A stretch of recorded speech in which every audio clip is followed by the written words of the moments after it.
What's up, you guys? I'm gonna make this quick video. Hopefully it doesn't get too long. I don't know. Maybe long is good. Maybe you guys appreciate the quality. I don't know. I think I put out some pretty good quality. I know I do. But anyway, I've been watching Midnight Mormons, which is a really, really awesome YouTube channel. You should definitely check it out. It doesn't matter if you're a Mormon, if you're a Latter-day Saint or not. Just watch it because you're gonna learn. You learn a lot, and it's entertaining. It's funny, and it's stimulating. It's intellectually stimulating. It's edifying. I mean, they do get a little. I don't want to say questionable. They don't really get questionable, but they're just normal dudes. You know what I'm saying? And that's some really awesome, interesting episodes, and they handle a lot of things. Then they take on a lot of controversial things, and they debunk a lot of things, which is awesome too. But it's a real debunking. It's like a fake debunking, because there's plenty of debunking videos out there, like debunking Mormonism, or debunking Joseph Smith, or this or that, or debunking the Book of Mormon, and they're not even debunkings because you can't debunk something that's true. And but anyway, I just wanted to make this quick. I had this thought, and that's the reason why I wanted to make this video. It's such a beautiful day, by the way, and you know, I love this shirt. Not to get off topic, but I love this shirt. I got this shirt sometime last week, I think, and it's Braden Holtby jersey shirt, and I got it at a thrift store for super cheap, and it's like perfect shape, basically brand new, and it's my size. It's like love it, you know what I'm saying? Just love it. But anyway, the reason I want to make this video is because of this thought that I had. And it's this, okay? First off, I want to make this one point. I want to explain some things real quick, and then kind of like, let me lay the framework, and then let me say the thing, okay? So the first thing is that a lot of people who try to debunk the church, or the truth, really, it's the truth. You know, we're trying to debunk the truth, but they try to attack the Church of Jesus Christ of Latter-day Saints. They do. They attack Joseph Smith, they attack the Book of Mormon, they attack what we believe, they attack all of that. Well, one of the things that they do is they state lies and mistruths, right? And they cite those mistruths and lies as fact. Well, that's just so wrong, you know what I mean? It's like, well, obviously, if something's not true, it's not true.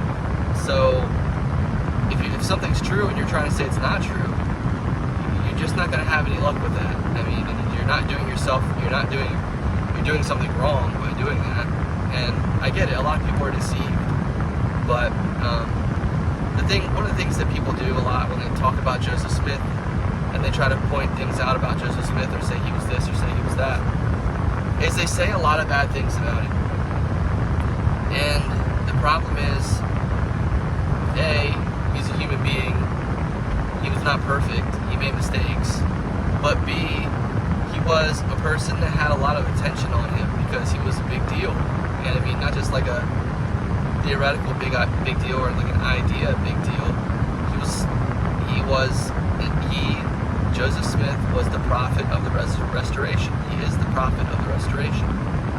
And that's a huge, huge deal, and people couldn't handle that. People couldn't handle all the truth when it started coming out because they just weren't ready for it. So it forced assimilated people into groups and camps to where if you're ready, you're ready. If you're not, you're not. And if you're ready, then you're probably joining the church. But if you're not, you might be resorting to violence, like a lot of the people who were against the church when we started did. That's what they did. They resorted to violence. They came into town and they attacked the Latter-day Saints in America. This is historic fact. They dragged people out of their houses. They dragged dudes out of bed, tarred and feathered them. They shot and killed them. They shot and killed men, women, and children. And somehow we're just going to act like that didn't happen. Somehow we're going to act like, oh, the Mormons are the ones. The Mormons are the weird ones, right? The Mormons are the weird ones because they're the cult, right? No. First of all, we're not even Mormons. Stop calling us Mormons. I get it, and we've been known as Mormons for a while. We're not Mormons, we're Latter-day Saints. Second of all, we're not the weird ones. We're the good ones. And the problem is there's such a stigma about us, a misunderstanding about us, and it's just so frustrating because people just don't know. And people run with mistruths so crazily, and they run to such distance with mistruths, and it's so sad. It's like, dude, if you have a lie, or if you have something that you're not quite sure about, you should definitely not be rebroadcasting it. You should definitely not be telling people it's true. If you're not sure, if you don't know, don't be telling people it's true when it's not. You know what I'm saying? And so anyway, yeah, the Mormons, the Latter-day Saints at the time, in the 1800s in America, at the beginning of the church, Joseph Smith's time, we were persecuted horribly. And like I said, people were shot and killed too, so badly in a lot of different places. And when I get this whole history down, when I finally absorb like as much history as I possibly can, and I'm gonna be so happy to just be spitting even more facts. But it's true. It's true. We were the good guys, and we got prosecuted. You know what I'm saying? We were the innocents, and we got destroyed. You know what I'm saying? We were innocent. You know what I mean? And Joseph Smith was and is innocent. You know what I mean? And nobody's perfect. So if you look into a person's life as storied as Joseph Smith, I'm sure you're going to find something, right? Not only are you going to find the lies that people have spread and made up about him, but you're going to find something along the way that connects to something that is actually true. But the problem is that people are looking at him, and where they go to look at him is this mess. They go and look into this mess, this whole pile of just mess called the internet, right? And it's a pile of mistruths, these lies, a lot of half-truths, false truths, partial truths, all of this stuff, right? And it's like, so what? It's so wrong. First of all, Joseph Smith was one of the most important people who ever lived, period, bar none, period. One of the most important historical people of all time. Most people don't know that or recognize that and don't realize that, but slowly over time, more and more people will. And people who know nothing about him, when they go to find out about him, they look in the worst possible places. And that's why there's so many bad opinions and thoughts and ideas about him. Because people just go straight up looking into lies. It's like, you know what I'm saying? It's like saying, this might be a bad example, but, well, it's like this. It's like, well, I don't know what a Democrat is, so let me ask a Republican. What do you think a Republican's going to tell you about a Democrat, right? You know, they might give you some honest truths along the way, but you know what else you're going to get? You're going to get them saying how bad Democrats are, and how horrible they are, they're terrible people, you know? And so anyway, you just have to be so careful. And what it all boils down to is, if you really want to know something, ask God, because He's never going to lie to you. He's never going to lead you astray. And people need to make the switch, leave Google behind, and go to God, okay? God came before Google. God will last longer than Google. God is better than Google. God is more righteous than Google. You get what I'm saying? So, but anyway, the thought that I had, I really wanted to share was these anti-Mormons. They say all these horrible things about Joseph Smith, but they say them as if people don't know them. They say them as if it's all a secret and it's a big cover-up, and that, oh, but did you know he did this, and but you didn't know about this, and you didn't know about that. It's like as if all the Latter-day Saints didn't know this or that, right? As if we don't know, right?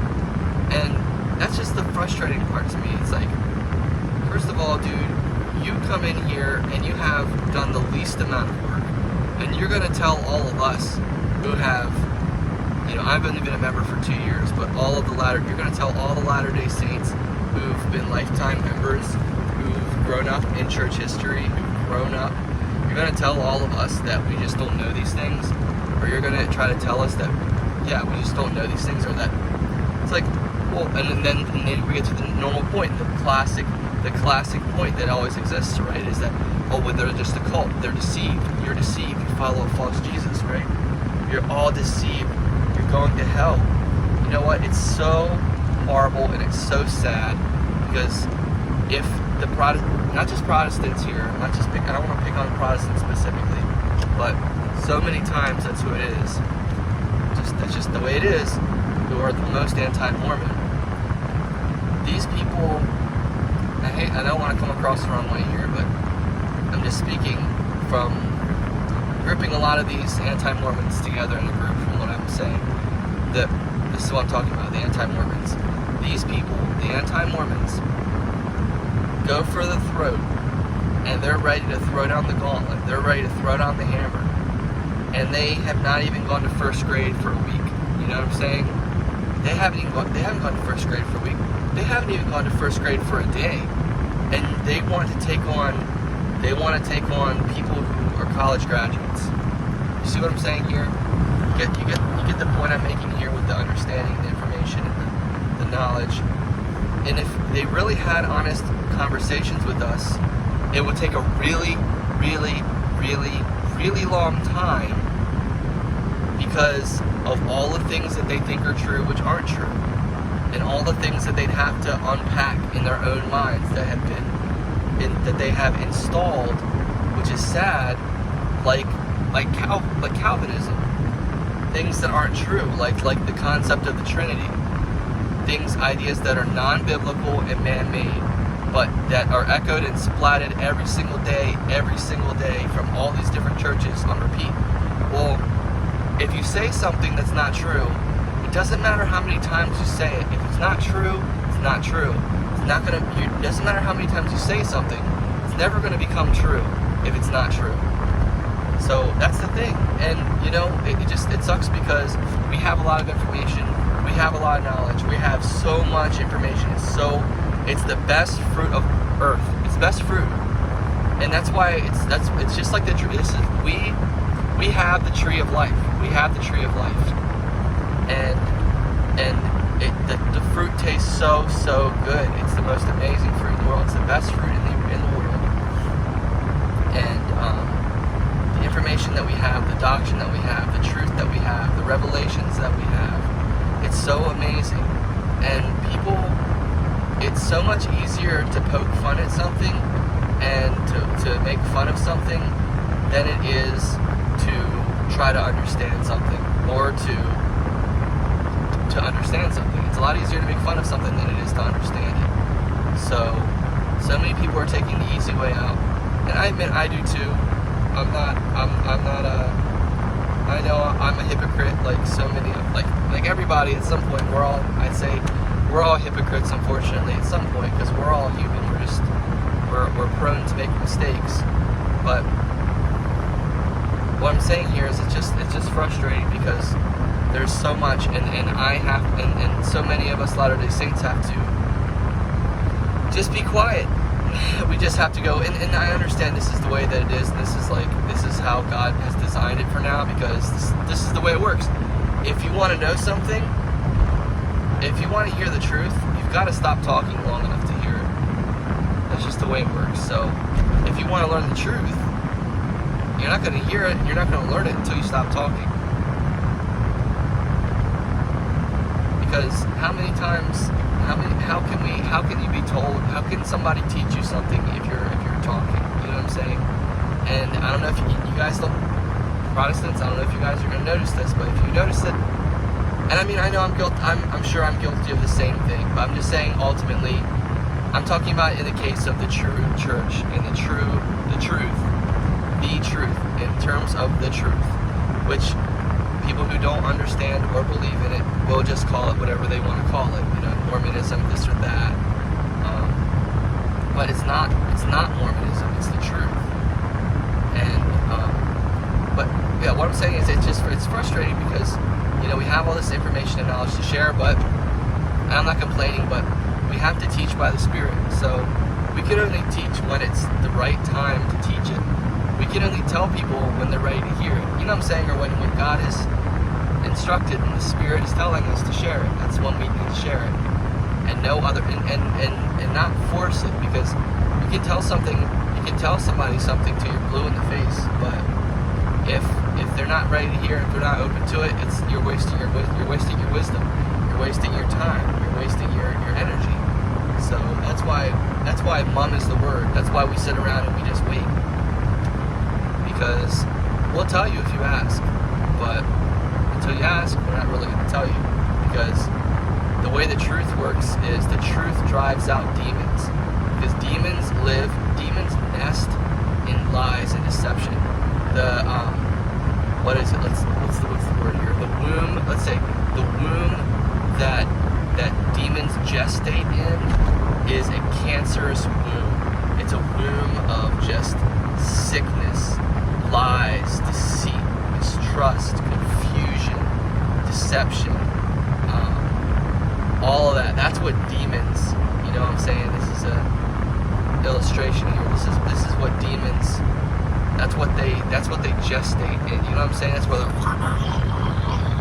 where they live. That's where, so when you come out and you say the truth about something, they're like, why are you putting the truth on me? Why? I can't stand the truth. I can't stand it.